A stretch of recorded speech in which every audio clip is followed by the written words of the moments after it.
안녕하세요. 소영 목사가 들려주는 신앙의 집을 바르게 짓는 사람들의 교회 신집사 교회에 오신 것을 환영합니다.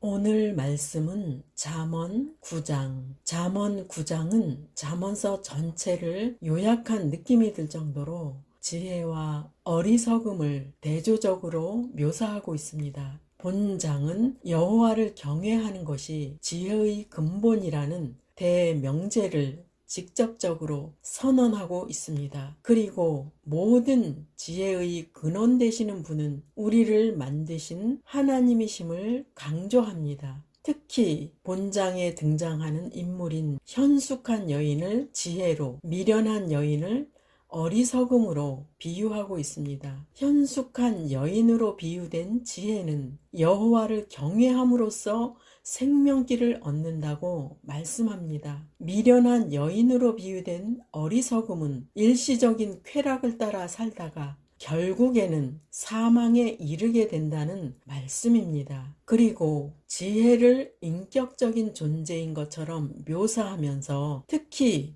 본문에서는 연회를 준비하여 사람을 초대하는 여인에 비유하고 있습니다. 지혜의 초대 목적은 어리석은 자들로 하여금 지혜를 얻어 여호와를 경외하게 하는 것입니다. 즉, 지혜는 자신의 초대를 받아들인 사람들을 생명의 길로 인도해 줍니다. 본문의 내용에서 다루어지는 요점은 지혜와 어리석음입니다. 1번 지혜의 초대. 잠언 9장 1에서 2절. 지혜가 그의 집을 짓고 7 기둥을 다듬고 짐승을 잡으며 포도주를 혼합하여 상을 갖추고. 본문에서 연회를 위해 집을 짓고 풍성한 식탁을 마련하는 모습이 나옵니다. 이 식탁은 영적인 식탁으로 선함, 거룩, 공의, 영생의 교훈 등을 암시하고 있습니다. 지혜라는 말은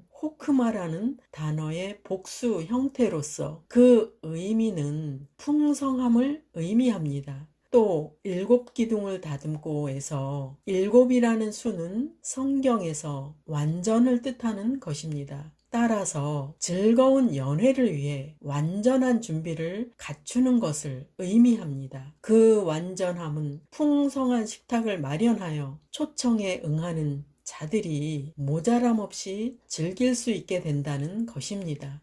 이것은 지혜의 초청에 응답한 자들이 누릴 수 있는 생명의 풍성함을 부족함 없이 그리고 틀림없이 누리게 된다는 말씀입니다. 완전한 준비가 갖추어지자 이제 종들을 보내 사람들을 초청하는데 초청 대상은 어리석은 자와 지혜 없는 자입니다. 잠언 9장 3에서 6절.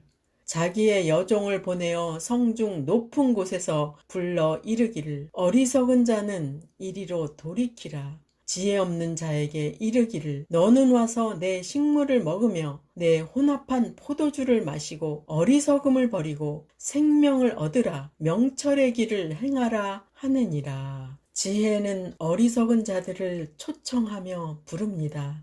사람은 누구든지 하나님을 알기 전에는 영적 지혜가 없어서 어리석은 자로 살게 됩니다. 하나님께서는 사람의 부족함을 아시기 때문에 누구든지 그분 앞으로 나와서 지혜를 얻으라고 말씀합니다. 어리석은 자란 삶의 방향과 목적도 알지 못하며 가치에 대한 분별력이 없는 자들을 말합니다. 이러한 자들은 분별력과 기준이 없기에 악의 유혹에 쉽게 속고 넘어갑니다.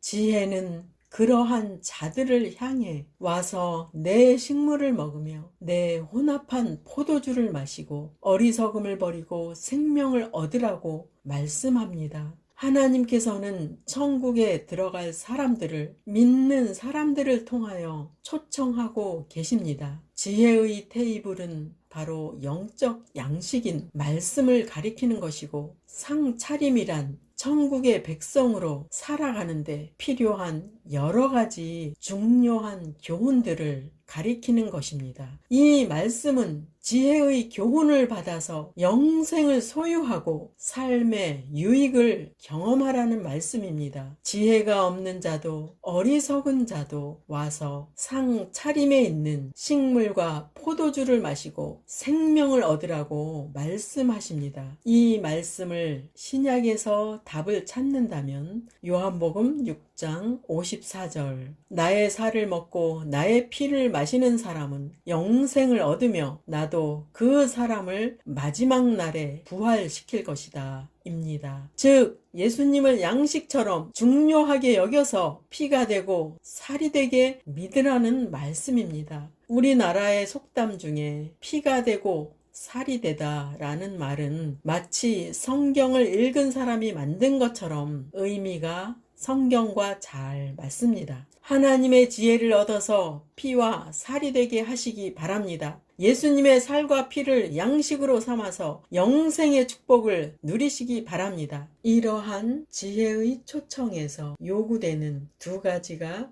있습니다. 첫째, 어리석음을 버려야 합니다. 하나님의 지혜로 살지 않으면 사람들은 보편적으로 어리석은 길을 가게 됩니다. 그리고 사람은 죄를 짓고 나서 육체가 되었기에 영적으로 사는 것을 알지 못하면 육신의 속성으로 살게 됩니다. 성도라고 할지라도 영적으로 사는 것은 어렵습니다. 오히려 본능으로 사는 것이 훨씬 자유롭고 수월합니다. 그래서 천국으로 가는 길은 넓은 문이 아니고 좁은 문이라고 말씀하시는 것입니다. 사람들이 육신이 원하는 대로 사는 삶은 결국 육체의 속성을 비우지 않는 삶이기에 어리석은 삶이 됩니다. 그러면 어떻게 해야 할까요? 둘째, 지혜가 생명을 얻게 합니다. 우리는 현숙한 여인의 초청에 응답해야 합니다. 현숙한 여인의 초청에 응할 때 하나님의 지혜를 받을 수 있습니다. 여러분이 당하고 있는 고난과 환난의 문제도 그분께 답을 구해야 합니다. 여러분이 영으로 살고 싶은데 반복하여 육으로 넘어가는 문제도 하나님께 답을 구해야 합니다. 2번 지혜의 부름. 잠언 9장 7에서 8절 거만한 자를 징계하는 자는 도리어 능욕을 받고 악인을 책망하는 자는 도리어 흠이 잡히느니라. 거만한 자를 책망하지 말라. 그가 너를 미워할까 두려우니라. 지혜 있는 자를 책망하라. 그가 너를 사랑하리라. 지혜의 초청에 대해 거만한 자의 반응은 지혜를 얻으라는 초청에 귀를 막습니다. 이것이 바로 어리석음의 실상입니다. 거만한 자에게 멸망의 길을 가지 말라는 교훈을 주면 그들은 반발할 것입니다. 거만한 자들은 하나님과 지혜를 무시할 뿐 아니라 자신이 무지한 줄도 알지 못합니다. 그들은 의도적으로 지혜의 교훈에 저항감을 표시합니다. 따라서 그런 자들을 가르치려 하면 오히려 모욕과 비난을 당하게 됩니다.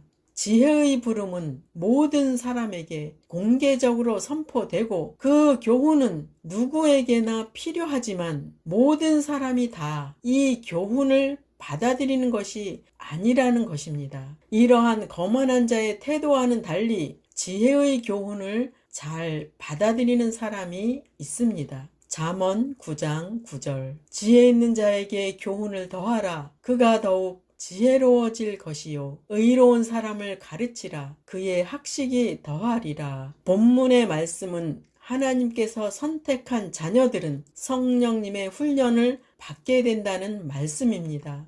그 성령님의 훈련은 1:1 과외입니다. 성령님께서는 각자마다 다른 방식으로 연단하고 훈련하십니다. 그분은 너무나 성실히 훈련하십니다. 그런데 많은 성도들이 이 훈련을 받을 때 왜 나만 이런 고난을 받아야 하나요? 라고 불평을 합니다. 저도 동일한 불평을 많이 했던 자입니다. 하나님께서 허락하신 환경의 이유와 목적이 있습니다. 눈동자같이 우리를 지키시는 성령님께서 그분이 거하시고 일하실 수 있는 처소로 통로로 우리를 만들어 가시는 것입니다. 하나님께서는 가장 좋은 것을 주시기 위한 작업과 환경을 만드시는 것입니다. 우리는 가장 좋은 것을 받기 위해 우리의 환경의 십자가를 감사로 받아야 합니다. 자신의 부족함과 허물을 깨달을 때 우리에게 있는 하나님을 가로막는 죄의 속성이 사라지게 됩니다. 주님께서 믿는 성도를 마음껏 사용할 수 있는 환경이 되면 우리를 통하여 그분의 일을 하시는 것입니다. 믿는 성도가 하나님의 훈련을 감사로 받을 때 하나님의 나라가 넓게 확장되는 것입니다. 잠언 9장 10절 여호와를 경외하는 것이 지혜의 근본이요 거룩하신 자를 아는 것이 명철이니라. 오늘 전하는 설교의 핵심입니다. 여호와를 경외하는 것이 지혜의 근본이요. 누가 이 말씀이 틀렸다고 항변할 수 있을까요? 우리를 지으신 하나님만이 우리에 대한 모든 것을 아시고 지혜를 주실 수 있습니다. 하나님을 경외하여 지혜를 얻은 인물은 모세, 솔로몬, 다니엘, 예수님의 제자들이 있었습니다. 여러분도 하나님을 경외하여 지혜를 얻으시기 바랍니다. 본문에 거룩하신 자를 아는 것이 명철이니라고 말씀하십니다. 사람의 제한된 생각과 이성으로는 하나님을 알 수 없습니다. 더군다나 하나님은 영이시기에 보이시지 않습니다. 성령님께서 우리의 지각을 깨우쳐 주실 때 하나님을 알게 되는 것입니다. 그렇게 하나님을 안다고 해도 다 그분을 아는 것이 아닙니다. 하나님의 지혜는 넓고 광활한 우주와 같이 방대합니다. 우리는 날마다 그분을 경외함으로 조금씩 그분을 알아가는 것입니다. 그러므로 우리가 여호와를 알되 힘써서 여호와를 알기를 바랍니다. 잠언 9장 11절에서 12절 나 지혜로 말미암아 내 날이 많아질 것이요 내 생명의 해가 내게 더하리라. 내가 만일 지혜로우면 그 지혜가 내게 유익할 것이나 내가 만일 거만하면 너 홀로 해를 당하리라. 본문은 지혜를 가진 자는 그 지혜로 인해 최고의 혜택을 누리게 된다고 말씀합니다. 지혜를 얻는 사람은 자신의 능력을 의지하지 않고 하나님께 도움을 구하기 때문입니다. 그가 지혜의 열매를 거두며 형통하게 되는 것은 지혜의 보호 아래에 있기 때문입니다. 반면 거만한 자는 지혜를 거절하고 저버렸기에 홀로 있게 됩니다. 그는 오만하며 큰 소리치며 살아가지만 그의 앞에 기다리고 있는 것은 불행이 갑자기 도둑같이 오는 것입니다. 그리고 넘어진 후에야 지혜를 저버린 자기의 교만이 자기를 찔러서 넘어뜨렸음을 깨닫게 됩니다. 그는 하나님의 지혜에 순종하지 않으므로 파멸에 이르게 됩니다. 그는 다시 일어설 수 없습니다. 그는 지혜의 보호를 받지 못했기 때문입니다.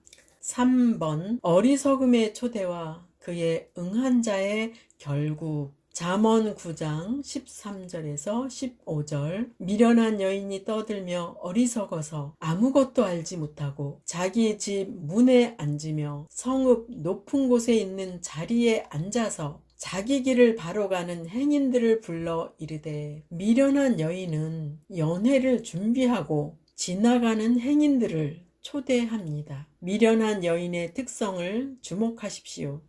지혜를 비유한 현숙한 부인과 달리 어리석음을 비유한 미련한 여인에게는 교양과 기품이 없습니다. 여기서 떠들며 라는 말은 아무런 생각 없이 짓거리는 천박한 모습을 연상시킵니다. 사람들이 관심을 끌기만 하면 어떤 수단과 방법도 마다하지 않는 것입니다. 이런 모습은 상품화된 물건처럼 자신을 내어놓고 파는 창기에게서 볼 수 있는 행동이었습니다. 이렇게 떠들어대지만 실상은 멸망의 길을 소개하는 것에 불과합니다. 여기서 어리석다는 말은 우둔함을 뜻하는데, 미련하여 자신의 무지함도 알지 못하고 어떤 충고도 듣지 않는 것을 가리킵니다. 마땅히 알아야 할 것조차 모르고 있는 이 미련함의 원인은 바로 여호와를 인정하지 않고 거룩하신 분을 알지 못했기 때문입니다.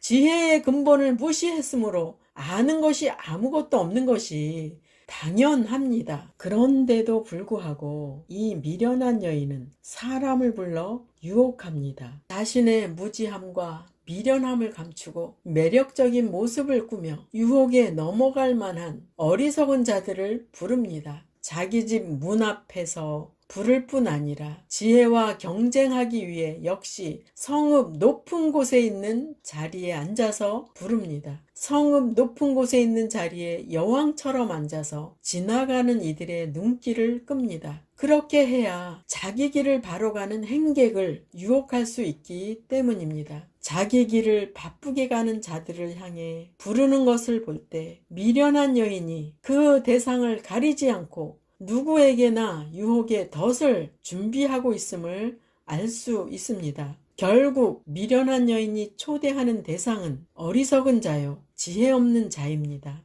잠언 9장 16절 어리석은 자는 이리로 돌이키라 또 지혜 없는 자에게 이르기를. 이처럼 지혜와 어리석음이 서로 경쟁적으로 초청을 하고 있습니다. 지혜와 어리석음의 초청은 현숙한 여인과 미련한 여인의 초청입니다. 이것은 바로 바른 복음과 거짓된 복음의 경쟁적인 초청인 것입니다. 즉 예수님의 성도들과 사탄에게 넘어간 자들과의 영적 싸움입니다. 때문에 어리석음 역시 초청 대상자들에게는 지혜로운 길을 가르쳐 주는 것처럼 말하는 것입니다. 그러나 미련한 여인이 가르치는 것은 죄의 욕망과 그로 인한 쾌락입니다. 이단의 교주들이 유혹하는 것은 결국은 성경의 단어를 빼어다가 음행을 합리화하는 것입니다. 그리고 그들에게 있는 모든 것들을 빼앗아 가서 자신들이 호의호식을 합니다. 결국은 그 죄악이 온 천하에 드러나고 그 죄에 대한 대가를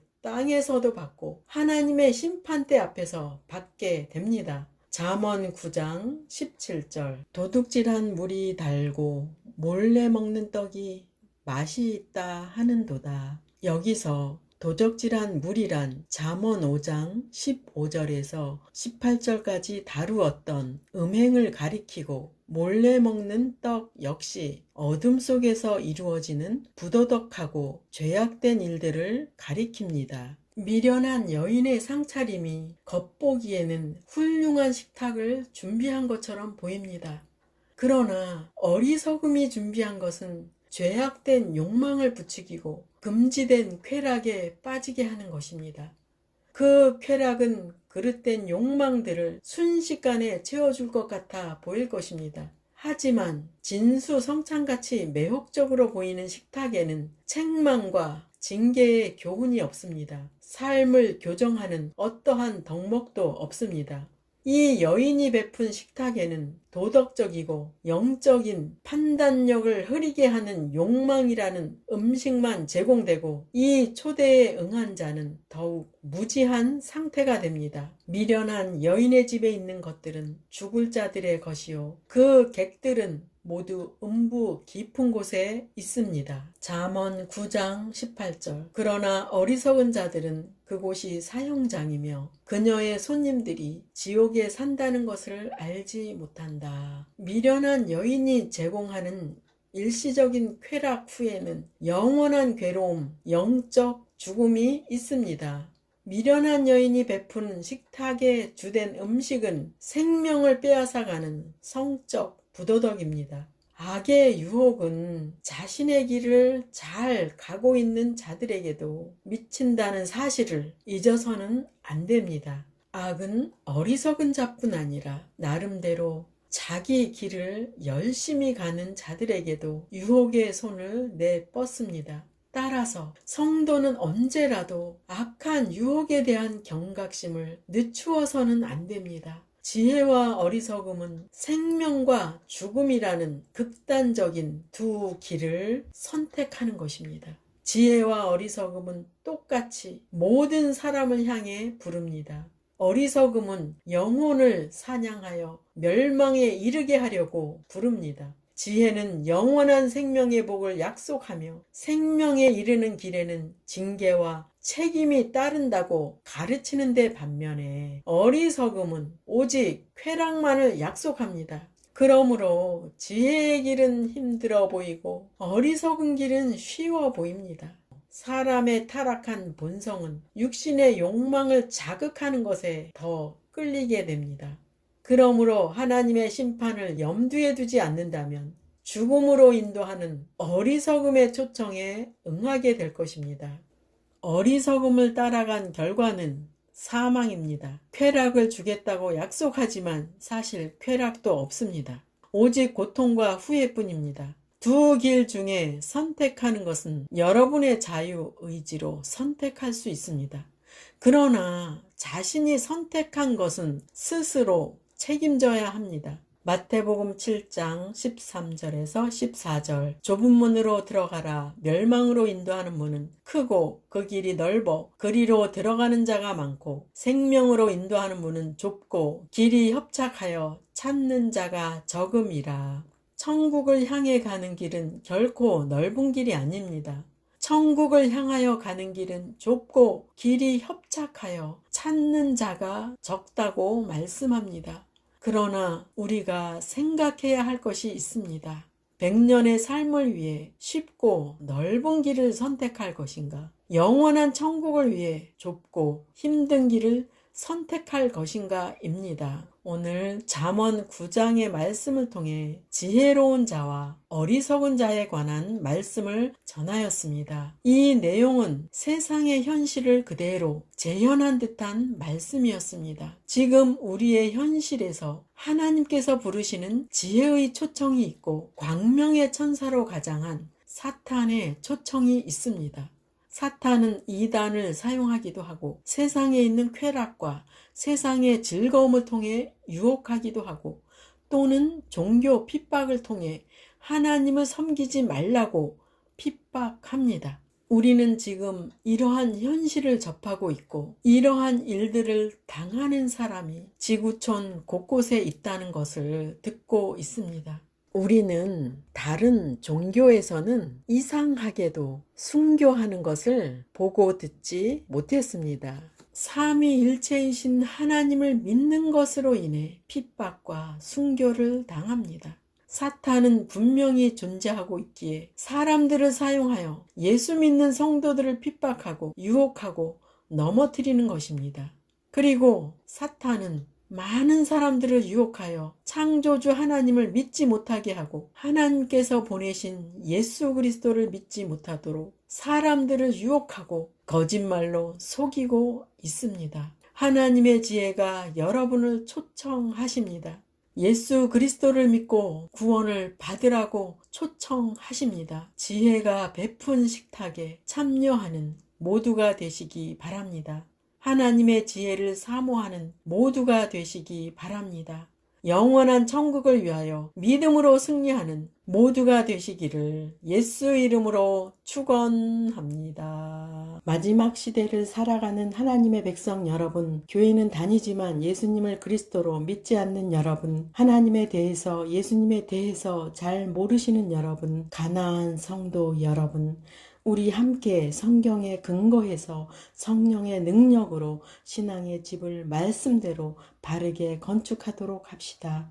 누구나 유튜브에서 신집사 교회를 구독하심으로 신집사 교회 사역에 동참할 수 있습니다. 신집사 교회를 통해 영상으로 선교하는데 동참하기를 원하시는 분들과 함께 연합하기를 원합니다. 아브라함 목사에게 언제든지 연락 주십시오. 우리 주 예수 그리스도의 이름으로 축복하고 또 축복합니다.